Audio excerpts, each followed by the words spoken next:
Apocalipse, o último livro da Bíblia, capítulo 6. Quero ler com os irmãos versículos de 1 a 8, os versos que nós temos estudado. Capítulo 6 do Apocalipse, versículos de 1 a 8. Diz assim a palavra de Deus: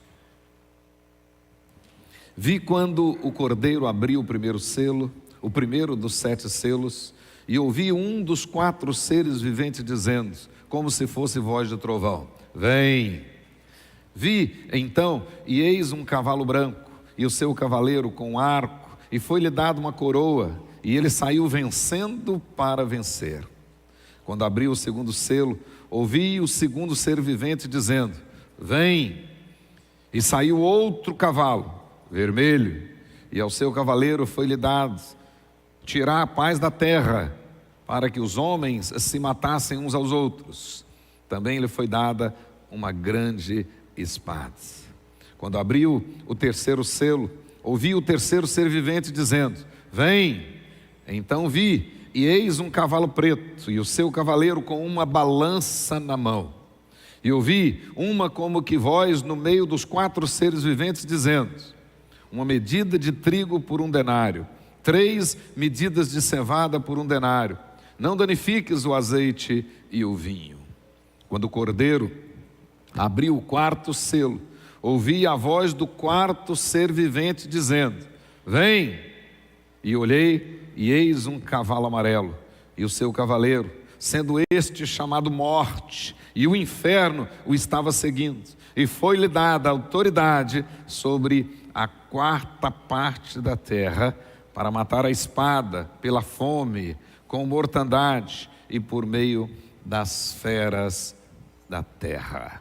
Oremos ao nosso Deus. Pai querido, em nome de Jesus, nós te suplicamos que tu tenhas misericórdia de nós e nos abençoes, ó Deus, nesta noite com a tua palavra. Já recebemos a bênção do Senhor pelo sacramento da Santa Ceia, já tivemos a alegria de receber novos irmãos como membros da tua igreja, congregando conosco. Já pudemos louvar e bendizer o nome santo do Senhor pelos seus poderosos feitos, e já pudemos adorar o Senhor na beleza da tua santidade. Agora, pois, ó Deus, instrua o nosso coração, encha o nosso coração da tua palavra.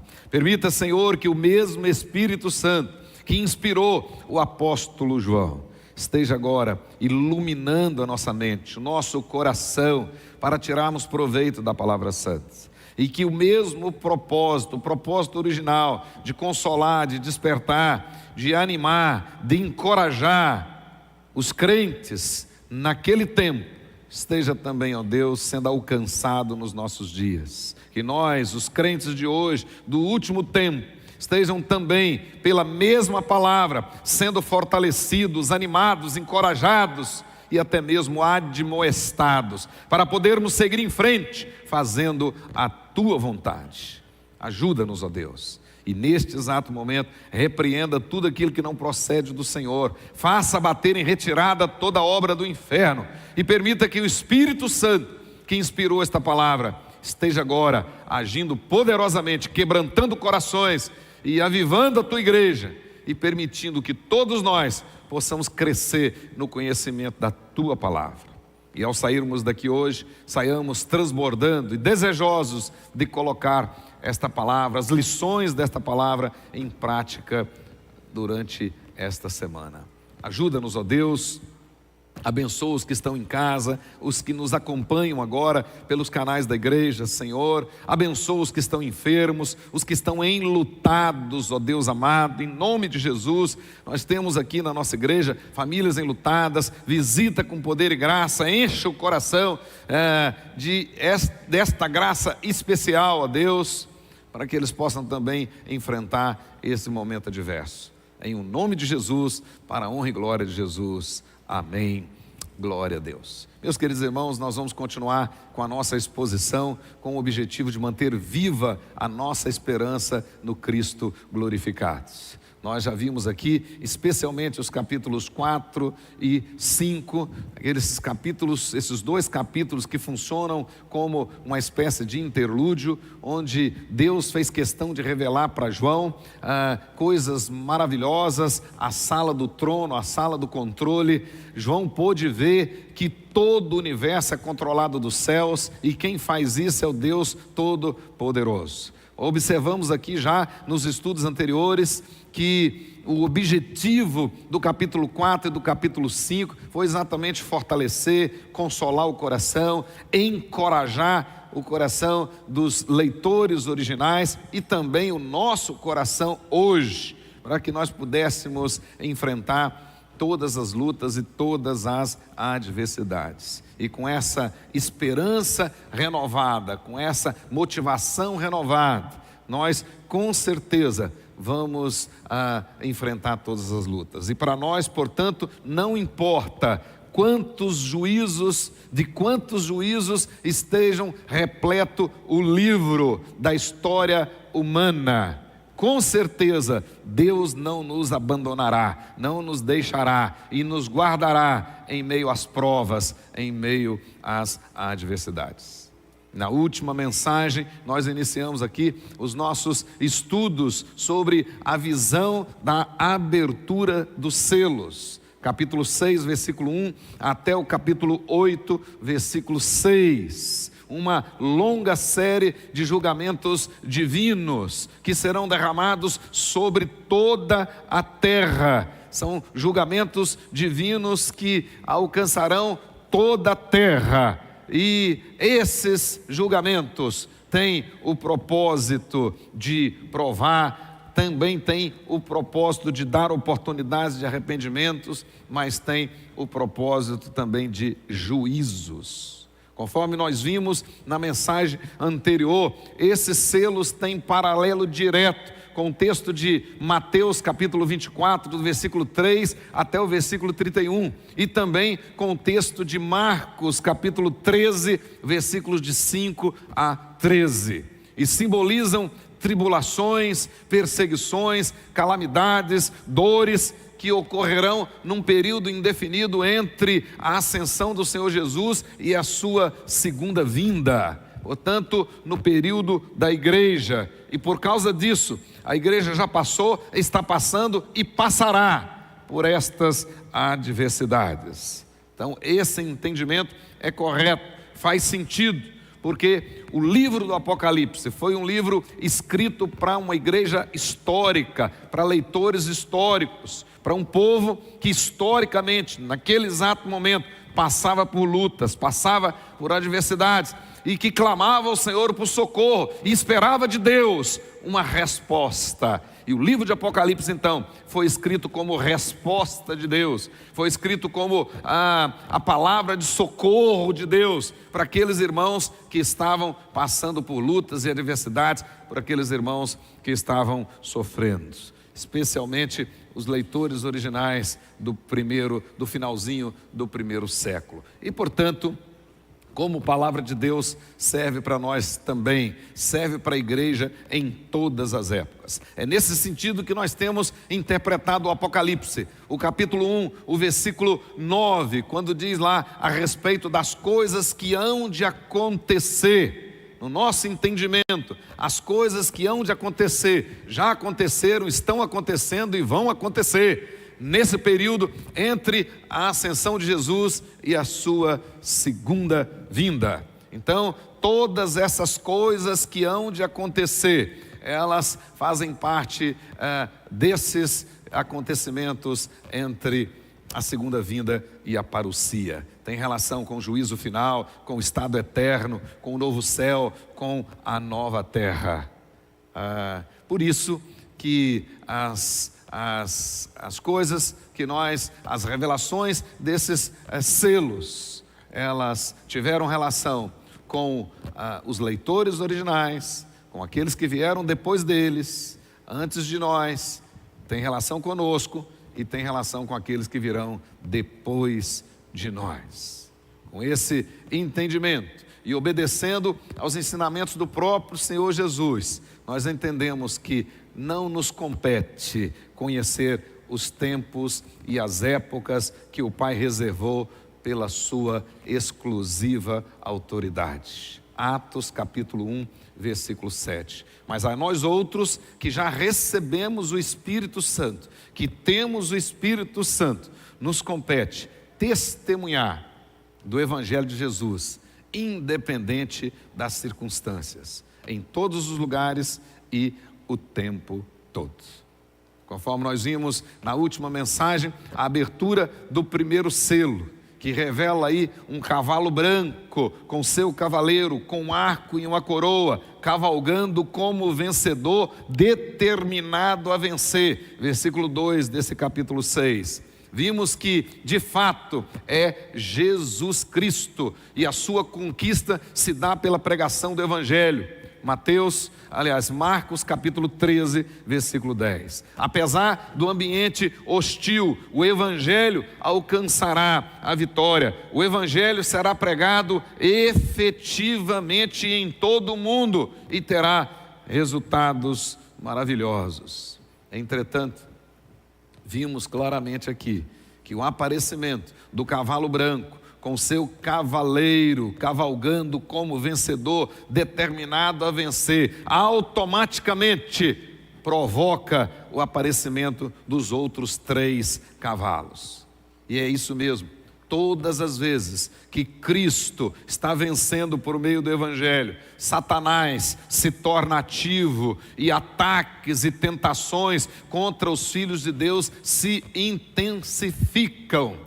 Por isso que, se nada está acontecendo na sua vida, é importante você rever o seu testemunho, né? É muito importante. Se você não está incomodando ninguém, é importante rever o seu testemunho. Porque todas as vezes, né? Figurativamente aqui, quando esse cavalo branco está vencendo, ou seja, Jesus vencendo por meio do Evangelho, Satanás se torna ativo. E tentações, perseguições, ataques de todas as naturezas contra os filhos de Deus, esses ataques se intensificam.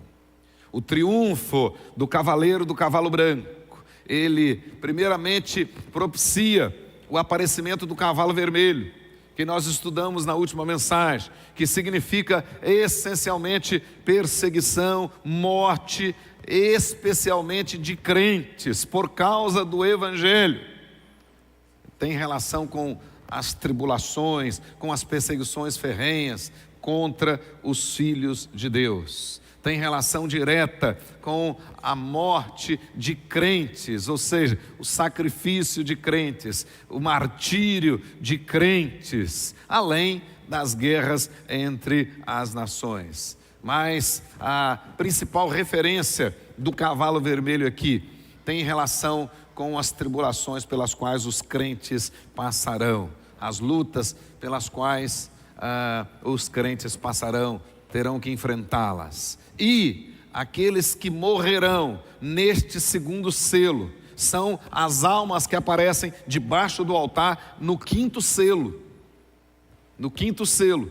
Portanto, estamos aqui falando de crentes martirizados, aqueles que sofreram o martírio, sofreram sacrifício por causa do Evangelho do Senhor. Isso aconteceu muitas e muitas vezes em alto grau, em um número considerável, no primeiro século, no final do primeiro século, no segundo, no terceiro, especialmente no segundo e no terceiro, muitos morreram.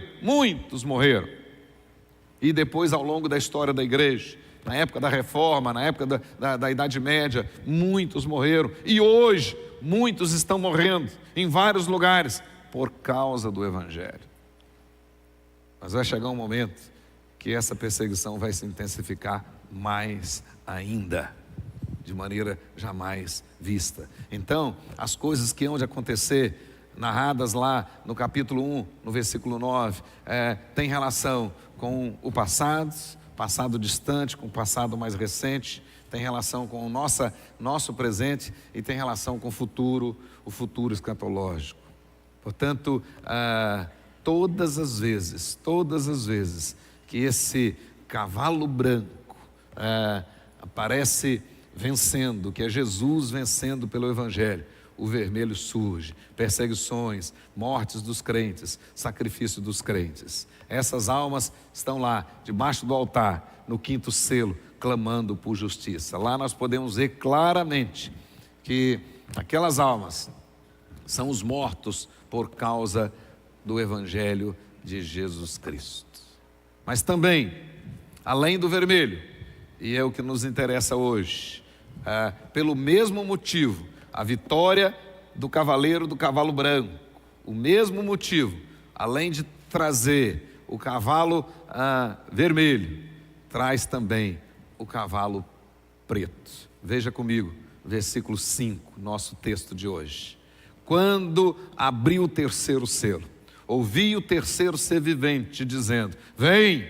Então vi, e eis um cavalo preto, e o seu cavaleiro com uma balança na mão. E ouvi uma como que voz no meio dos quatro seres viventes dizendo: 1 litro, uma medida, 1 litro de trigo por 1 denário. 3 litros, 3 medidas de cevada por 1 denário. Não danifiques o azeite e o vinho. O preto, meus queridos irmãos, geralmente é símbolo de fome, é símbolo de morte. Mas nesse caso aqui em especial, vê-se pelo teor da visão, que esta visão de João tem relação direta com a visão de Ezequiel, capítulo 4, verso 10, a respeito do cerco de Jerusalém. Então, aquela visão que Ezequiel teve lá no capítulo 4, no verso 10, tem relação direta com essa visão de João. E aqui, portanto, não se refere a uma fome total, mas sim um tempo de escassez de alimentos, um tempo de inflação, um tempo de dificuldades para comprar alimentos. A balança que aparece aqui, na mão do cavaleiro desse cavalo preto, diz que ele tinha uma balança na mão. A balança que aparece aqui é símbolo de escassez. No Velho Testamento, no Antigo Testamento, toda vez que aparece a expressão comer o pão pesado, tem relação direta com escassez, é sinônimo de escassez. É o que aparece em Levítico 26, em Ezequiel 4:16. Então, o pão pesado significa um tempo de escassez.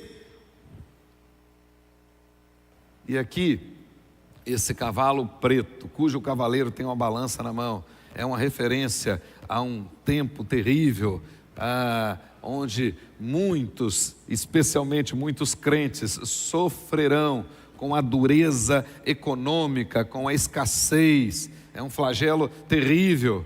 Neste caso, os preços é que estão altos e os pobres não podem comprar. E o que compravam, o que conseguiam comprar, mal dava para manter unidos o corpo e a alma. Ou seja, era uma subsistência assim de semi-inanição. E se fosse uma família maior, pior ainda. Para vocês terem uma ideia do que João está falando, fora desse tempo de escassez, 1 denário dava para comprar cerca de 16 litros de trigo. A palavra grega que aparece aqui para medida é 1 litro, a medida por meio de 1 litro. Então, quando ele diz aí uma medida, ou seja, 1 litro de trigo por 1 denário. Denário era o que se pagava por um dia de serviço. Trabalhava o dia inteiro para comprar 1 litro de trigo. Fora desse tempo de escassez, fora dessa inflação, com 1 denário dava para se comprar 16 litros de trigo. E mais, dava para comprar o dobro de cevada, porque a cevada era mais barata, podia se comprar o dobro. Mas agora, com um dia de serviço, só compra 1 litro de trigo e somente 3 de cevada. Então nós estamos falando aqui de um tempo de extrema escassez e que muitas pessoas vão inclusive morrer e outras vão estar subnutridas, ou seja, vão viver uma situação de semi-inanição. E quando o texto diz assim, e não danifiques o azeite e o vinho, aqui é muito interessante, os leitores originais, por isso que a gente sempre tem que voltar no pano de fundo. Existia uma situação real, histórica, uma necessidade real, leitores originais, que o propósito de Deus era uma resposta para eles, era uma palavra de consolo, era uma palavra de despertamento, de ânimo. E é interessante que os leitores originais, eles sabiam que não era anormal que houvesse oferta normal e até, em alguns casos, uma oferta maior de vinho e azeite, mesmo em face da escassez de cereais, de trigo e cevada. Naturalmente, eles sabiam e eram agricultores, sabiam que as videiras e as oliveiras são plantas com raízes bastante profundas e que conseguem viver mais e até produzir num ambiente não muito favorável, numa época não favorável, mas conseguem ainda produzir, o contrário dos cereais, que são plantas frágeis. Uma seca mais dura já mata tudo e não tem produção. Mas mesmo não tendo produção de cereais, era possível ter produção de uvas e azeitonas.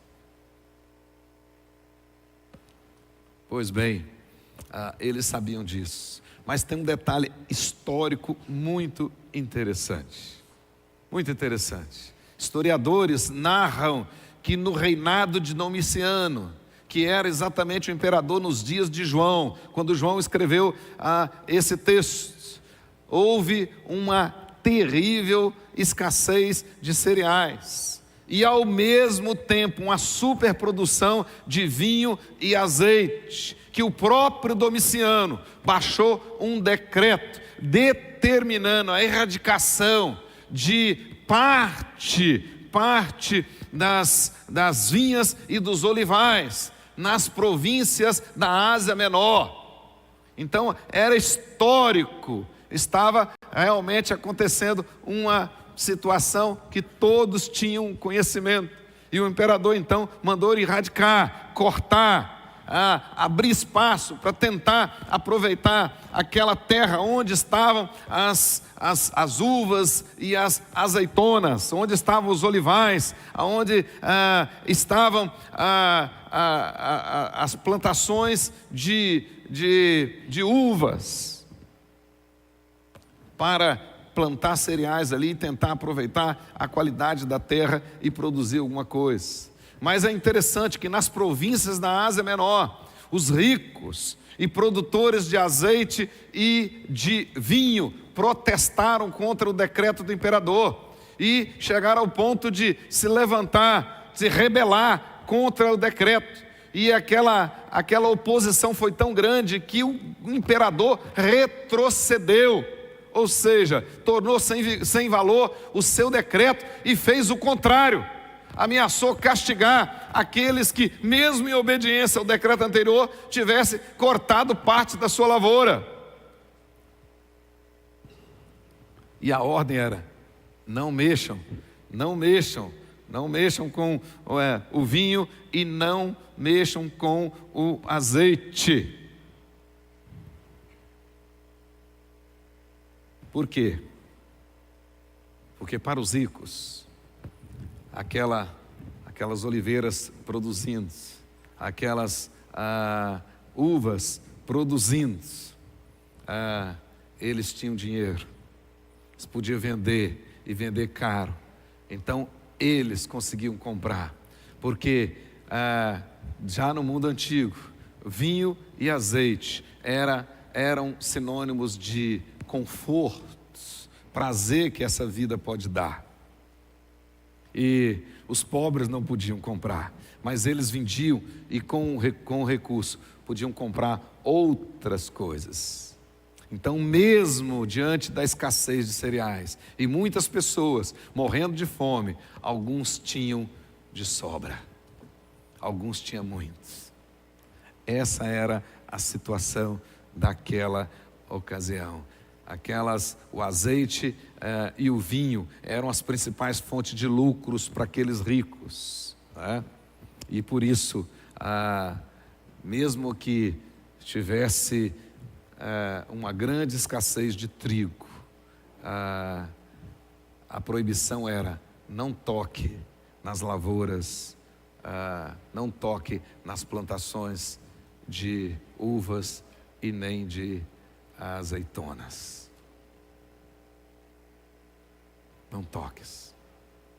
Então, o que nós temos aqui muito claramente é a imagem de uma fome na qual o luxo continuava sendo possível. Os ricos desfrutando da abundância de comida e de todos os confortos da vida. Porém, os pobres tinham apenas o suficiente para não morrerem de fome. E quem eram esses pobres? A maioria, com certeza, cristãos, que não podiam comprar nada. E não podiam comprar por dois motivos. Primeiro, porque de fato a maioria era pobre. A maioria era pobre. E segundo, por causa do Evangelho, por causa da fé. Nos dias de João, por exemplo, os crentes de Tiatira, para vender ou comprar, eles tinham que se associar a uma das associações comerciais daquela época e ao mesmo tempo aceitar os ídolos daquelas associações. Nos dias do Apocalipse, do livro, da escritura do livro, os cristãos eram obrigados a adorar o imperador. E aqueles que resistiam, que não adoravam, muitas vezes tinham os seus bens confiscados. E além disso, eram proibidos de comercializar, de ter algum relacionamento de transações financeiras. Então isso já estava acontecendo nos dias de João. Mas temos também profecias escatológicas, capítulo 3, verso 17. Isso voltará a acontecer.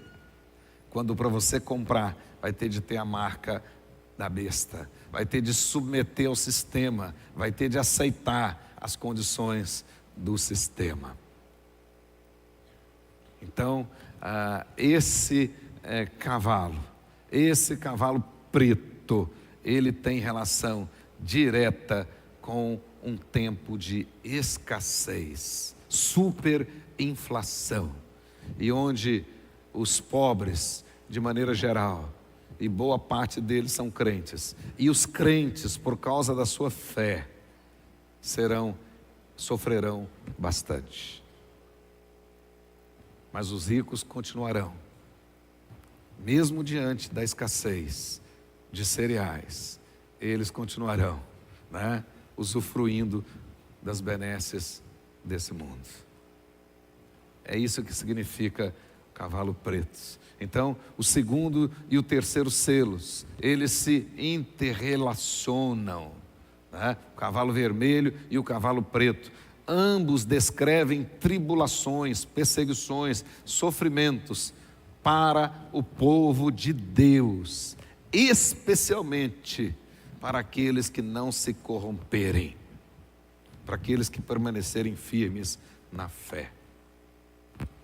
Já aconteceu isso, está acontecendo isso hoje e vai acontecer com muito mais intensidade na proximidade da volta de Cristo. O quarto selo, leia comigo, verso 7. Quando o Cordeiro abriu o quarto selo, ouvi a voz do quarto ser vivente dizendo: vem! E olhei e eis um cavalo amarelo. Na verdade, a palavra aí pode ser traduzida por esverdeado, ou uma tradução até mais literal, pálido.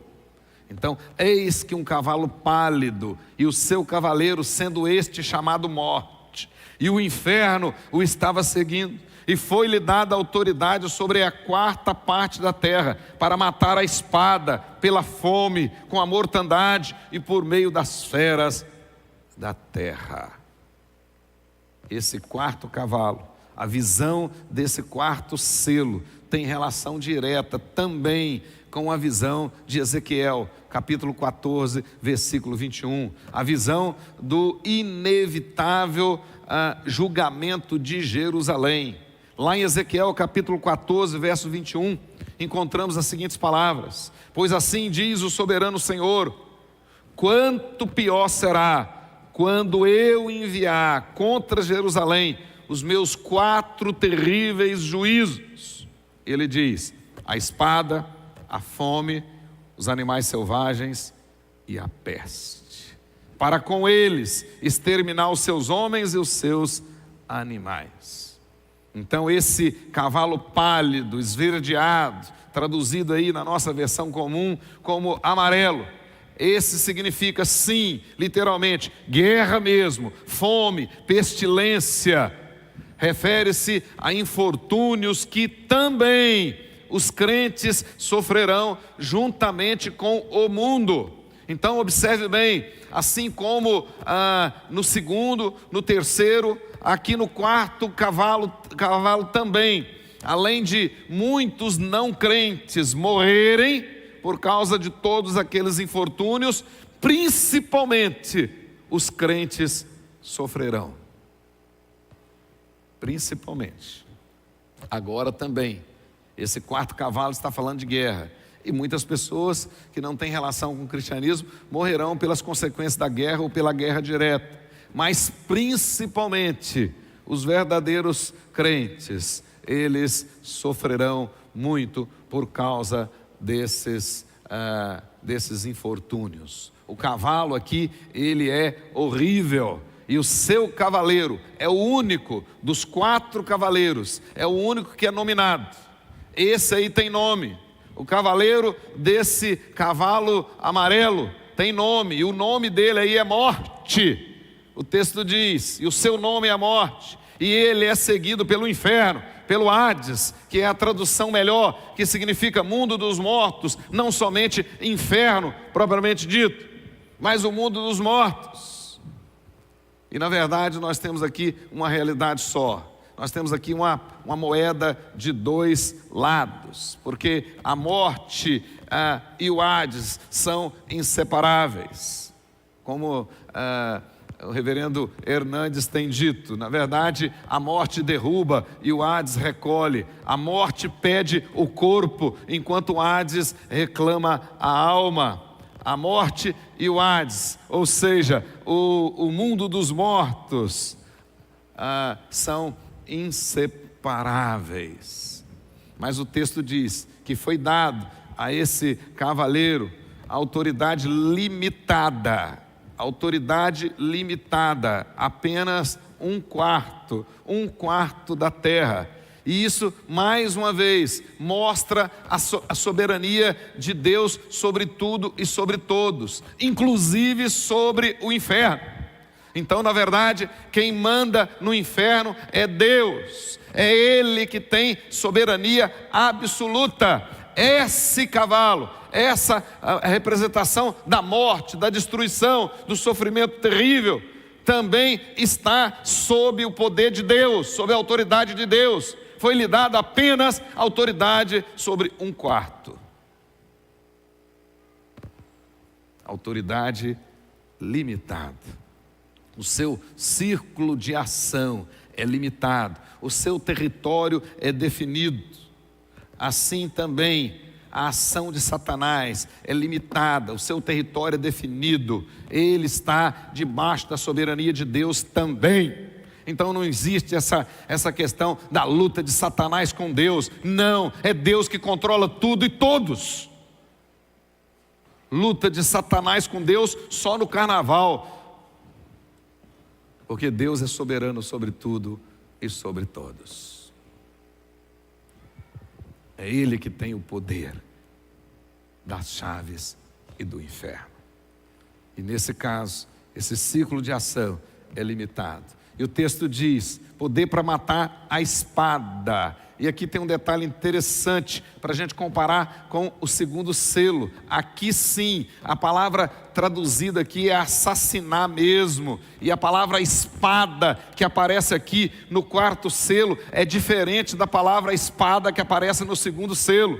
No segundo selo, a palavra espada lá é cutelo, é a faca para o sacrifício. Por isso que os que morrem no segundo selo têm relação com o sacrifício, têm relação com o martírio. É as almas que vão aparecer no quinto selo.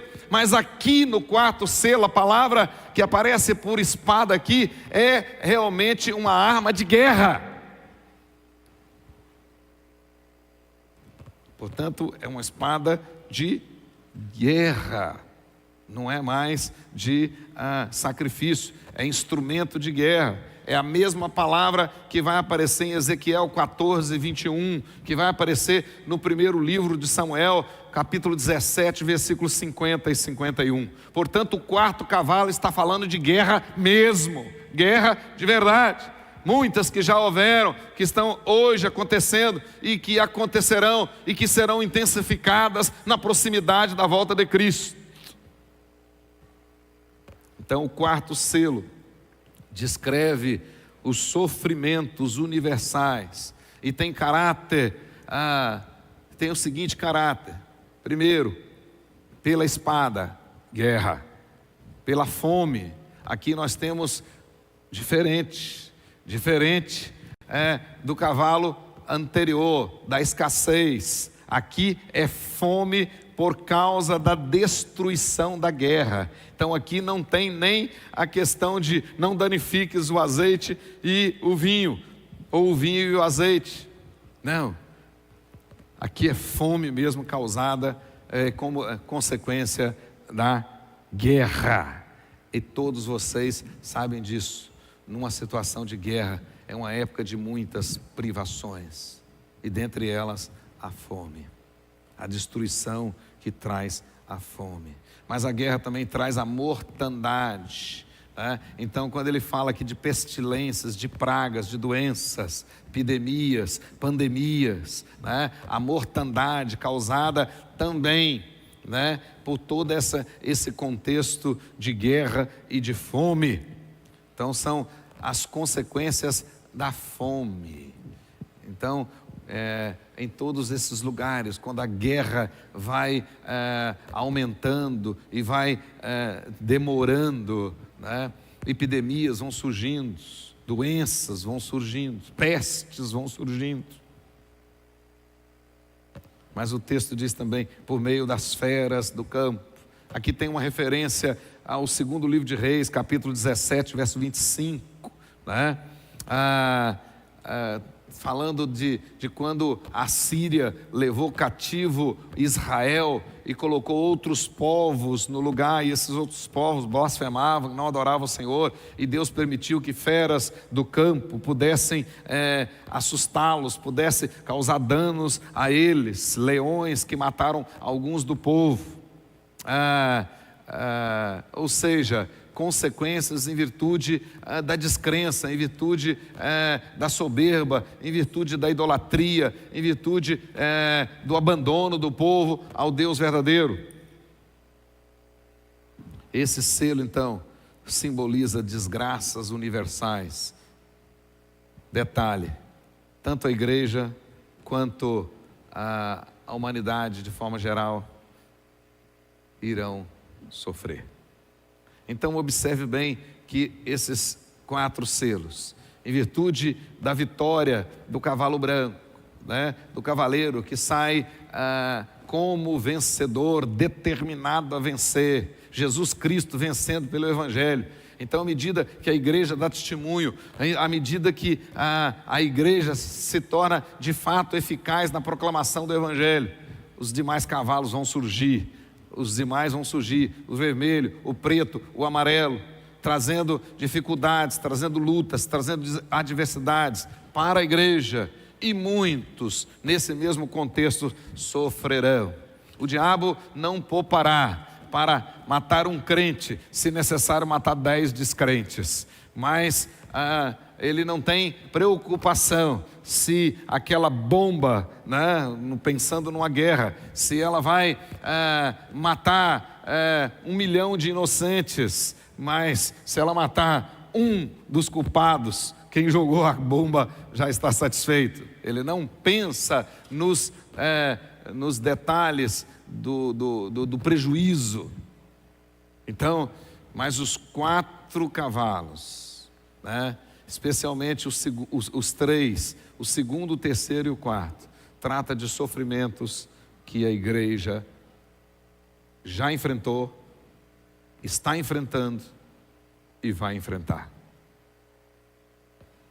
A igreja terá que passar por essas tribulações. Já passou. Muitos dos nossos antes de nós. Muitos estão passando agora, nesse exato momento. Nós estamos aqui confortáveis, né? Num ambiente agradável, num ambiente salutar, confortável. Mas muitos dos que professam a mesma fé que nós, nesse exato momento, não têm o que comer.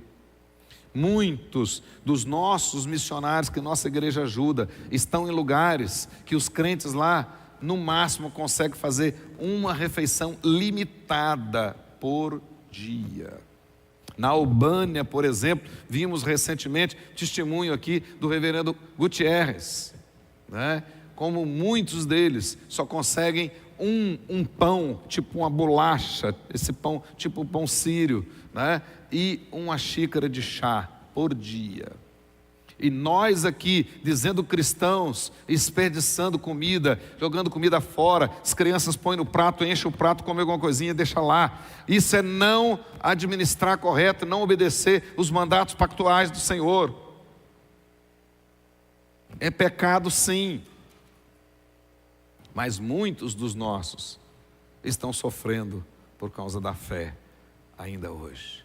Mas vai chegar um dia, e acredito que não está longe.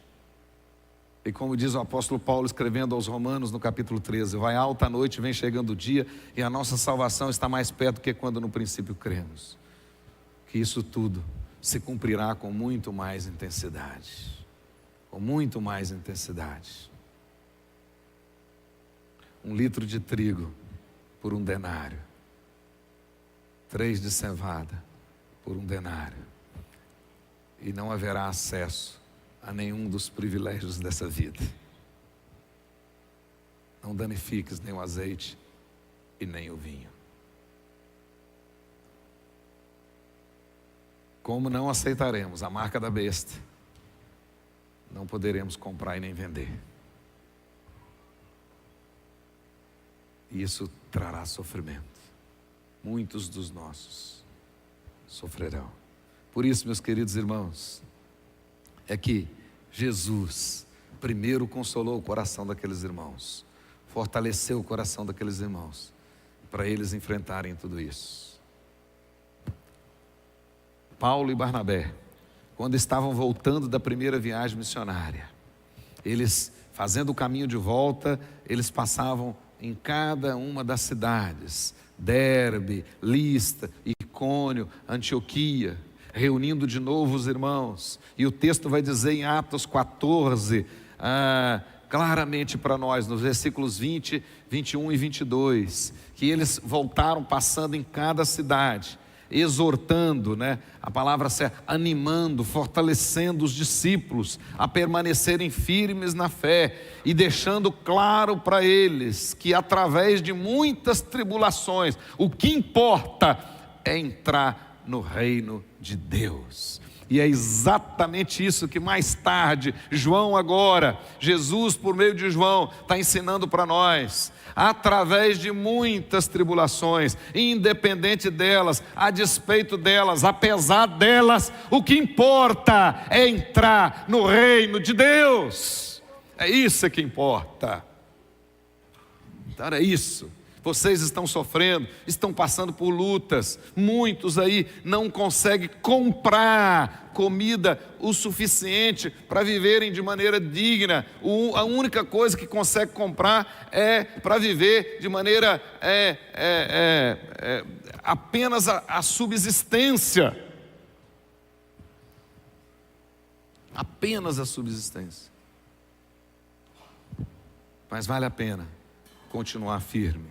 A visão da abertura dos 4 primeiros selos tem o objetivo também, ainda hoje, naquela época consolou aqueles irmãos, e ainda hoje o objetivo é consolar-nos com a verdade de que mesmo em meio às tribulações seremos salvos, pois o nosso Senhor é que governa todas as coisas e Ele não nos abandonará. Não nos abandonará. Embora os flagelos lançados sobre a humanidade, muitos deles nos alcançarão, mas os eleitos serão preservados. Deus cuidará de nós. Deus cuidará de nós. Então, meus queridos irmãos, na verdade nós estudamos o Apocalipse, não é para aumentar o nosso orgulho e nem saciar a nossa curiosidade. E nem para nos levar à desobediência de querer descobrir os tempos que Deus reservou pela sua exclusiva autoridade. Nada disso. Mas é para consolar o nosso coração, é para nos fortalecer, para que nós possamos seguir em frente, a despeito de governo, a despeito disso, a despeito do que estiver acontecendo, a despeito das ideologias, a despeito de tudo que se levanta contra a igreja. Em Cristo Jesus nós já somos mais que vencedores. É isso que você tem que colocar no seu coração e fortalecer. Fortalecer. Então, com a visão do Cristo glorificado, independente dos juízos, das tribulações, das dificuldades que os selos nos revelam, nós prevaleceremos. Feche os seus olhos, em nome de Jesus. E você que veio aqui e que está passando por lutas, por tribulações, o apóstolo Pedro consola o nosso coração dizendo assim: sofrimentos iguais aos vossos estão se cumprindo na vossa irmandade espalhada pelo mundo. Mas lance sobre Cristo toda a sua ansiedade, que Ele cuidará de você. E depois de ter sofrido por um pouco, Ele mesmo vos há de firmar, fortificar, fundamentar. A Ele toda a honra e toda a glória pelos séculos dos séculos. Amém. Entrega o teu caminho ao Senhor e confia nele, e o mais Ele fará. Então, a despeito das muitas lutas, o que importa é entrar no reino de Deus. Esse é o que importa. Esse é o que importa. Então, queridos irmãos, aprendemos aqui, cavalo branco representa Jesus vencendo pelo Evangelho. O cavalo vermelho, representa lutas, dificuldades, sacrifício de muitos de nós, o martírio de muitos dos nossos, por causa do Evangelho. O preto, um tempo de escassez, que já aconteceu, está acontecendo hoje, mas vai acontecer com muito mais intensidade. Com muito mais intensidade. E a igreja, os que não aprenderam, vão aprender a não colocar o coração nas coisas desse mundo. E vão perceber que as coisas desse mundo não têm valor. Não tem valor. Mas o cavalo pálido, esverdeado, amarelo, guerras. E nós estamos nesse mundo e sofreremos as consequências da guerra. Sofreremos. E as consequências da guerra são fome. Aí não é escassez mais, aí é fome mesmo. As consequências da guerra, doenças, pestes, epidemias e tantas coisas. E nós já temos conhecimento hoje de guerras químicas, de guerras com ogivas de com vírus.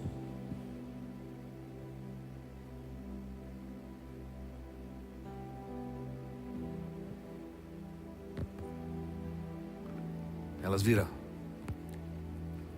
E eu acredito que nós estamos bem perto. Vai alta a noite e vem chegando o dia. O sol da justiça está para raiar. E nós não podemos perder mais tempo. Precisamos cumprir o que Deus estabeleceu para que cumpríssemos. Então, no tempo que nos resta, devemos servir o Senhor com intensidade. Porque daqui a pouco não poderemos mais. Não sei por quanto tempo as portas dessa igreja ficaram abertas. Não sei. Mas poderão ser fechadas.